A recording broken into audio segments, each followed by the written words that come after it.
Hello viewers, welcome to our channel পাঁচের পাঠশালা। আমি শ্যামল রয়। আশা করি সকলেই ভালো আছো।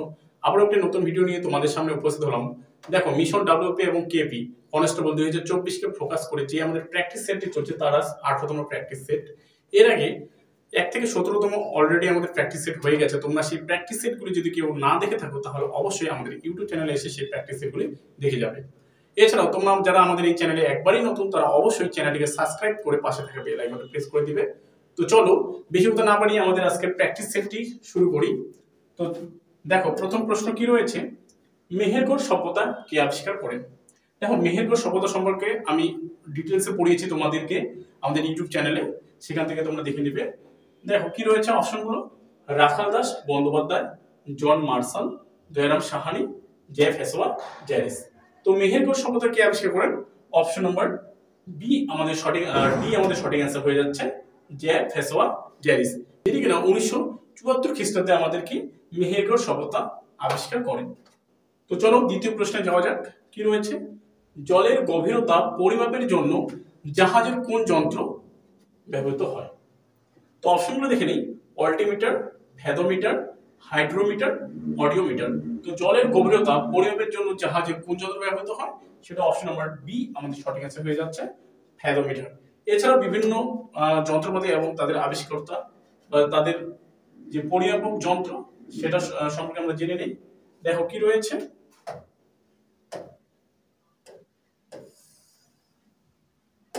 দেখে নাও। যেমন ভর, ভর কিসের সাহায্যে মাপা হয়? পরীক্ষায় বারবার দিয়ে দেয়, সাধারণ তুলা যন্ত্রের সাহায্যে ভর মাপা হয়। এরপরে দেখো ভার, ভার বা যেটা ওজন, ওয়েট, তাই তো, সেটা কিসের মাধ্যমে মাপা হয়? সেটা স্প্রিং তুলা যন্ত্রের মাধ্যমে। এছাড়াও দেখো উচ্চতা, উচ্চতা কিসের মাধ্যমে মাপা হয়? অল্টিমিটার। আপেক্ষিক গুরুত্ব কিসের মাধ্যমে মাপা হয়? সেটা হচ্ছে হাইগ্রোমিটার। আপেক্ষিক আর্দ্রতা কিসের মাধ্যমে মাপা হয়? সেটা হচ্ছে হাইগ্রোমিটার। আপেক্ষিক, এটা কি হবে? আর্দ্রতা।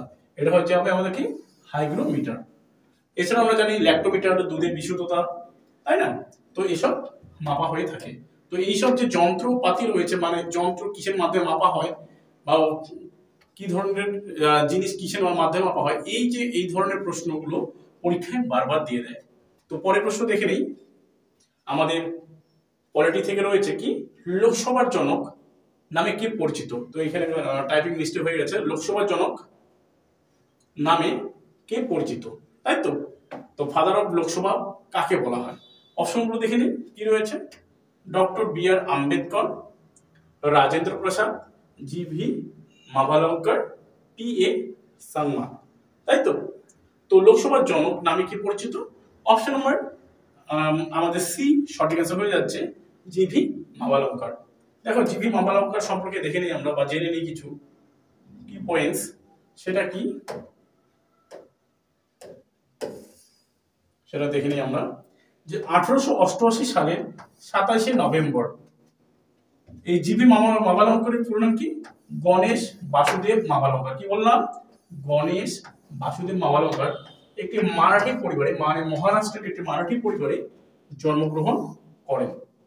তিনি লোকসভার প্রথম স্পিকার হিসেবে নিযুক্ত হন। তার মানে এই যে আমাদের জিভি মাভালঙ্কর যিনি আছেন, তিনি কি আমাদের যে লোকসভা রয়েছে, আমাদের দুটো কক্ষ, তাই তো, একটা লোকসভা একটা হচ্ছে বিধানসভা। তো লোকসভার যে রয়েছে তিনি ছিলেন প্রথম স্পিকার। তো বর্তমানে আমাদের কি লোকসভার স্পিকার, সেটা তোমাদের হোমওয়ার্কে দিয়ে দিলাম আমি, তোমরা জানিয়ে দেবে, ঠিক আছে। তোমাদের হোমওয়ার্ক থাকলো বর্তমান ভারতের লোকসভার স্পিকার কে, তোমরা কমেন্টের মাধ্যমে আমাকে জানাবে। এরপর দেখো, জওহরলাল নেহেরু তাকে লোকসভার জনক বলে বা অভিহিত করেছিলেন বা নাম ডাকনাম দিয়েছিলেন। এছাড়াও তিনি কি দাদা সাহেবও নামে পরিচিত বা অনেকে তাকে দাদা সাহেব নামেও ডাকতেন। তো কে দিল? এই যে জি ভি মাভালঙ্করকে কে লোকসভার জনক হিসাবে এই লোকসভার জনক হিসেবে ডাকলো কে? আমাদের জওহরলাল নেহেরু, তাই তো। নামটি দিল কে? জওহরলাল নেহেরু। ওকে, নেক্সট প্রশ্নপত্র দেখো কি রয়েছে, ভারতের সর্বাধিক সংখ্যক শ্রমিক নিযুক্ত রয়েছে। ভারতের কোথায় সব থেকে বেশি শ্রমিক নিযুক্ত রয়েছে, কোন শিল্পে, সেটাই জানতে চেয়েছেন। তো দেখো অটোমোবাইল শিল্পে, বস্ত্র শিল্পে, পেট্রোকেমিক্যাল শিল্পে, লোহা ও ইস্পাত শিল্পে। তো ভারতে সর্বাধিক সংখ্যক শ্রমিক নিযুক্ত রয়েছে কোন শিল্পে? সেটা অপশন নাম্বার বি আমাদের সঠিক অ্যান্সার হয়ে যাবে, বস্ত্র শিল্পে বা টেক্সটাইল ইন্ডাস্ট্রিতে আমাদের সব থেকে বেশি মানুষ কি যোগদান দিচ্ছে, তাই তো। নেক্সট প্রশ্ন উত্তরে চলে যাই। মানব দেহের সবচেয়ে বড় অঙ্গ বা অর্গানের নাম কি? এই যে আমাদের শরীরে সব থেকে বড় অঙ্গের নাম কি, তাই তো। তো এখানকার মধ্যে যেটা অপশন হবে সেটাই আমাদের, মানে অপশনগুলোর মধ্যে দেখে নাও কোনটা আমাদের সব থেকে বড় অঙ্গ। কিডনি, মস্তিষ্ক, লিভার, হৃদযন্ত্র বা হার্ট, তাই তো। তো মানব দেহের সবচেয়ে বড় অঙ্গ বা অর্গান কি? অপশন নাম্বার সি আমাদের সঠিক অ্যান্সার হয়ে যাবে লিভার। পরের প্রশ্ন উত্তরে চলে যাই। দেখো কি রয়েছে, কার্বন চক্রে ব্যাকটেরিয়ার ভূমিকা কি? অপশনগুলো দেখে নাও। জৈব যৌগের ভাঙ্গন, সালোক সংশ্লেষ, নাইট্রোজেন যৌগের আত্তীকরণ আর কেমো সিনথেসিস, তাই তো। তো কার্বন চক্রে ব্যাকটেরিয়ার ভূমিকা কি? অপশন নম্বর এ আমাদের সঠিক অ্যান্সার হয়ে যাবে, জৈব যৌগের ভাঙ্গন। পরের প্রশ্নের উত্তরে চলে যাই আমরা। কি রয়েছে, দিল্লির কোন সুলতান অশোক স্তম্ভ দিল্লিতে নিয়ে এসেছিলেন? দিল্লির কোন সুলতান অশোক স্তম্ভ দিল্লিতে নিয়ে এসেছিলেন, মানে মথুরা থেকে অ্যাকচুয়ালি দিল্লিতে নিয়ে আসেন? অপশনগুলো দেখে নাও। ফিরোজ শাহ তুঘলক, সম্রাট আকবর, গিয়াসউদ্দিন বলবন, মোহাম্মদ বিন তুঘলক, যাকে আমরা পাগলা রাজা নামে জানি, তাই তো। তো দিল্লিতে কোন সুলতান অশোক স্তম্ভ দিল্লিতে নিয়ে আসেন? অপশন নাম্বার এ আমাদের সঠিক অ্যান্সার হয়ে যাবে, ফিরোজ শাহ তুঘলক। দেখো ফিরোজ শাহ তুঘলক সম্পর্কে কিছু জেনে নেই, কি পয়েন্টস কি রয়েছে দেখো।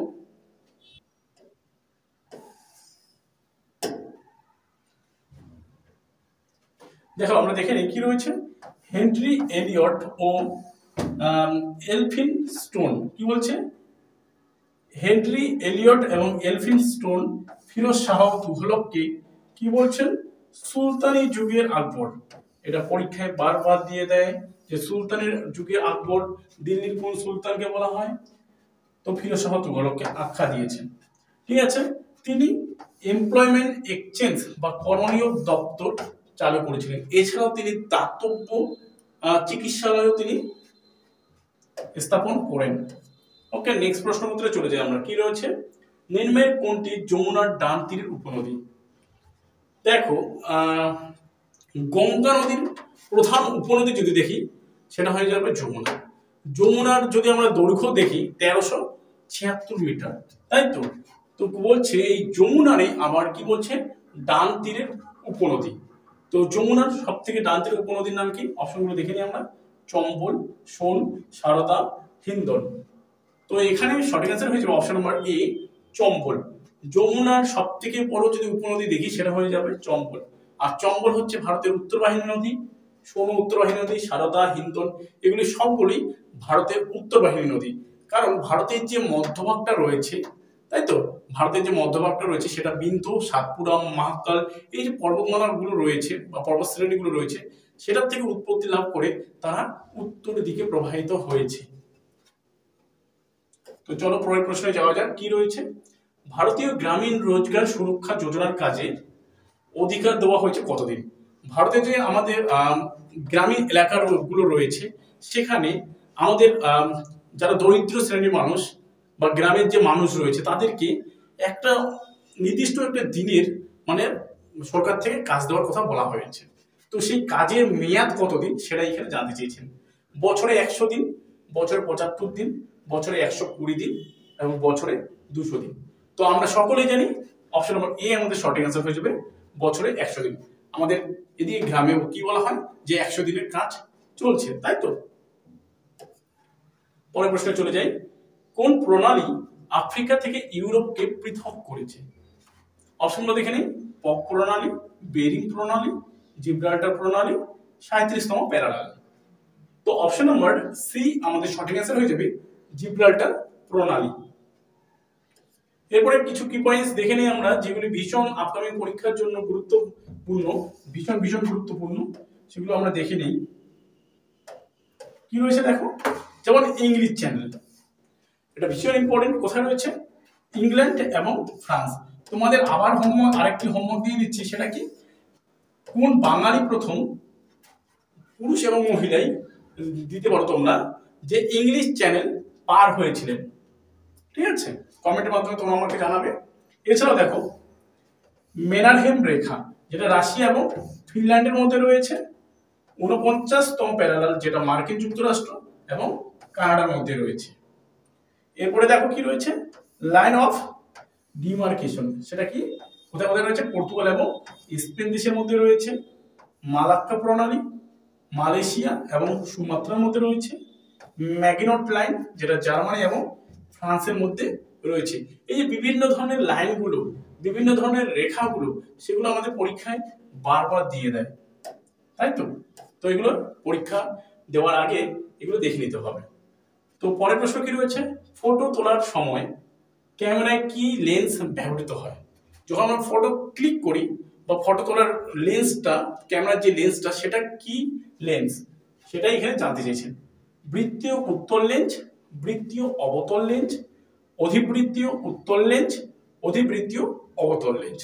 তো আমাদের সঠিক অ্যান্সার হয়ে যাবে অপশন নাম্বার এ, বৃত্তীয় উত্তল লেন্স, তাই তো? এই বৃত্তীয় উত্তল লেন্সটা লাগিয়ে ক্যামেরায় ফটো তোলা হয়। পরের প্রশ্নটা দেখে নাও কি রয়েছে, ভারতের মরু অঞ্চলে কি ধরনের উদ্ভিদ জন্মায়? তো আমরা জানি ভারতের রাজস্থানে আমাদের কি রয়েছে, থর মরুভূমি রয়েছে, তাই তো? এই মরুস্থলে কি ধরনের উদ্ভিদ জন্মায় সেটা জানতে চেয়েছেন। অপশনগুলো দেখে নাও, জেরোফাইট বা জঙ্গল জাতীয় উদ্ভিদ, মানে জঙ্গল জাতীয় উদ্ভিদ, কাটাঝোপ, গুল্ম জাতীয় উদ্ভিদ, উপরের সবকটি। তো দেখো ভারতের যে থর মরুভূমি রয়েছে, এই মরুভূমি অঞ্চলের যে মৃত্তিকা বা বালিয়ারি যে মৃত্তিকাটা, সেটাকে আমরা জানি জিরোফাইট মৃত্তিকা বলে, সরি সিরোজেন মৃত্তিকা বলে, এবং যেখানে সেখানে যে ধরনের উদ্ভিদ জন্মায় সেটাকে বলা হয় জিরোফাইট, তাই তো? তো দেখো এই জিরোফাইট বা জঙ্গল জাতীয়, কাটাঝোপ, গুল্ম জাতীয়, এগুলি সবগুলি হচ্ছে আমাদের মরুভূমি অঞ্চলে জন্মায়। তো অপশন নাম্বার ডি আমাদের সঠিক অ্যান্সার হয়ে যাচ্ছে, উপরের সবকটি আমাদের ঠিক হবে, তাই তো? নেক্সট প্রশ্ন দেখানো কি রয়েছে,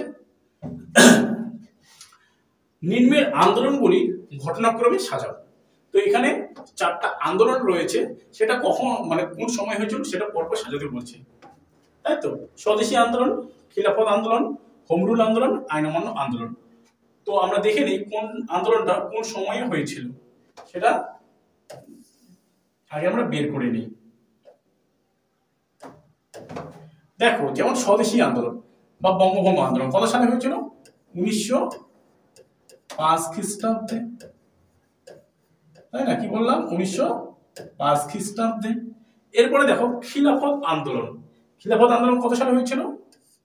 খিলাফত আন্দোলন মোটামুটি আমাদের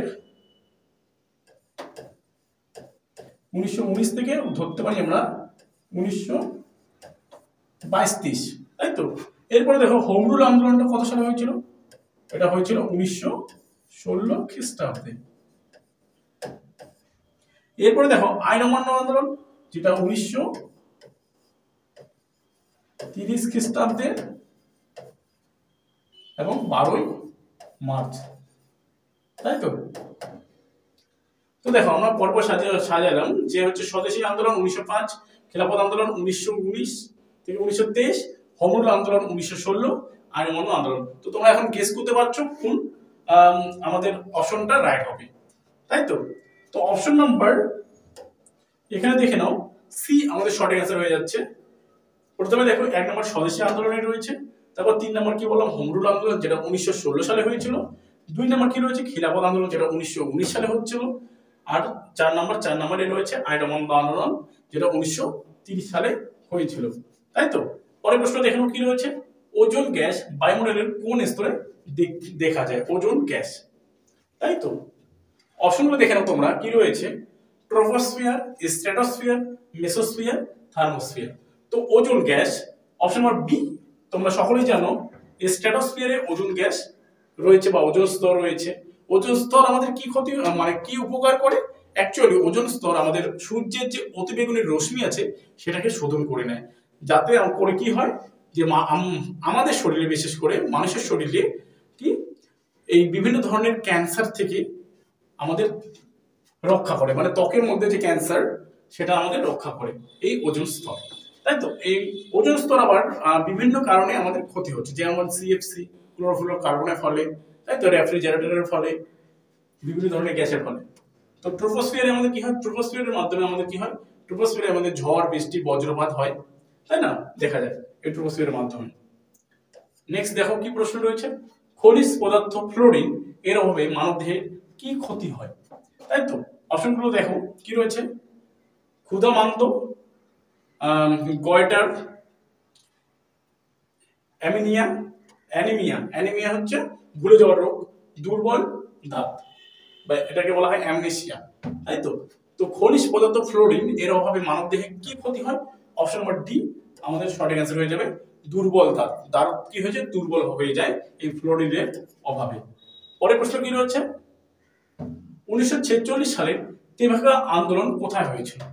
দেখো 1946 সালে আমাদের কি হয়েছিল, তেভাগা আন্দোলন হয়েছিল, এবং এই আন্দোলনের স্থানটা জানতে চেয়েছে সেটা কোথায় হয়েছিল, বিহারে, পাঞ্জাবে, বাংলা, গুজরাটে। তো তেভাগা আন্দোলন হয়েছিল আমাদের বাংলায়, তাই তো বাংলায় 1946 খ্রিস্টাব্দে আমাদের তেভাগা আন্দোলন হয়েছিল। বিশেষ করে জমিদার শ্রেণী, মানে যারা হচ্ছে জমিদারের নিচে কাজ করে কৃষক সম্প্রদায়, তারা এই তেভাগা আন্দোলন যোগদান করেছিল। তেভাগা আন্দোলনের মূল মন্ত্র কি ছিল, দেখো তেভাগা আন্দোলনের মূল মন্ত্র ছিল যে জমির যতটা অংশ রয়েছে তার মধ্যে 3 ভাগের মধ্যে 2 ভাগ ফসল নেবে হচ্ছে কৃষক, আর 1 ভাগ ফসল কার কাছে যাবে, জমিদারের কাছে যাবে। এই আন্দোলনের মূল মন্ত্র ছিল, তাই তো তেভাগা আন্দোলনের, যেটা 1946 সালে বাংলায় হয়েছিল। পরের প্রশ্ন দেখে নাও কি রয়েছে, সংবিধানের কোন অনুচ্ছেদে সংবিধান সংশোধনের পদ্ধতি বর্ণিত। আমাদের যে সংবিধান রয়েছে সেটাকে আমরা বারবার অ্যামেন্ডমেন্ট করতে পারবো, সেটাকে চেঞ্জ করতে পারবো। তো এটা এর কত নম্বর অনুচ্ছেদে রয়েছে এই অ্যামেন্ডমেন্ট বিল বা হচ্ছে সংশোধন পদ্ধতিটা। অপশনগুলো দেখে নিই, অনুচ্ছেদ 368, অনুচ্ছেদ 369, অনুচ্ছেদ 370, অনুচ্ছেদ 371। তো অপশন নাম্বার এ আমাদের সঠিক অ্যান্সার হয়ে যাবে, অনুচ্ছেদ 368-তে আমাদের অ্যামেন্ডমেন্টের কথা বলা হয়েছে। পরের প্রশ্নে যাই, মহারাষ্ট্রের ইলোরা গুহা কাদের আমলে তৈরি হয়। মহারাষ্ট্রে যে ইলোরা গুহা রয়েছে বা অজন্তা বা ইলোরা গুহা রয়েছে সেটা কোন রাজার আমলে সেটাই জানতে চেয়েছেন। দেখে নাও, পল্লব রাজাদের আমলে, চোল রাজাদের আমলে, সাতবাহন রাজাদের আমলে, আর কি বলছে রাষ্ট্রকূট রাজাদের আমলে। তো মহারাষ্ট্রের ইলোরা গুহা কাদের আমলে তৈরি, অপশন নম্বর ডি আমাদের সঠিক অ্যান্সার হয়ে যাচ্ছে, রাষ্ট্রকূট রাজাদের আমলে এই মহারাষ্ট্রের ইলোরা গুহা তৈরি। পরের প্রশ্ন দেখে নাও, world trade organisation WTO, world trade organisation এর সদর দপ্তর কোথায় অবস্থিত। অপশনগুলো দেখে নাও, America, Britain, Germany, Switzerland. World trade অর্গানাইজেশনের সদর দপ্তর অপশন নাম্বার ডি আমাদের সঠিক অ্যান্সার হয়ে যাবে, সুইজারল্যান্ডে। ঠিক আছে, দেখে নাও, WTO ওয়ার্ল্ড ট্রেড অর্গানাইজেশন এর সদর দপ্তর কোথায় রয়েছে, সুইজারল্যান্ডের জেনেভা শহরে। কোথায় রয়েছে, সুইজারল্যান্ডের জেনেভা শহরে। পরের প্রশ্ন বা আজকে শেষ প্রশ্ন দেখো, লক্ষণ সেনের আমলে কোন মুসলমান আক্রমণকারী বাংলা জয় করেছিলেন। তাই তো অপশনগুলো দেখে নাও, অ্যাকচুয়ালি এটা মিনহাজ উদ্দিনের লেখা, মিনহাজ উদ্দিন। ঠিক আছে, লক্ষণ সেনের আমলে কোন মুসলমান আক্রমণকারী বাংলা জয় করেছিলেন। অপশনগুলো দেখে নাও, কুতুবউদ্দিন আইবক, বখতিয়ার খলজি, মোহাম্মদ ঘড়ি, ইব্রাহিম লোদি। তো এখানে আমাদের সঠিক অ্যান্সার হয়ে যাবে option number B, Bakhtiyar Khalji, মানে ইখতিয়ার উদ্দিন মোহাম্মদ বখতিয়ার খলজি। তিনি কিনা কি করেছিলেন, বাংলা আক্রমণ করেছিলেন লক্ষণ সেনের আমলে। তো দেখো এই ছিল আজকে আমাদের 20টি খুবই গুরুত্বপূর্ণ প্রশ্ন উত্তর। ভিডিওটি ভালো লাগলে অবশ্যই একটি লাইক করে বন্ধুদের মাঝে শেয়ার করো, এবং ভিডিওটি সম্পূর্ণ দেখার জন্য সকলকে অসংখ্য অসংখ্য ধন্যবাদ, এবং দেখা হচ্ছে আমাদের নেক্সট ভিডিওতে।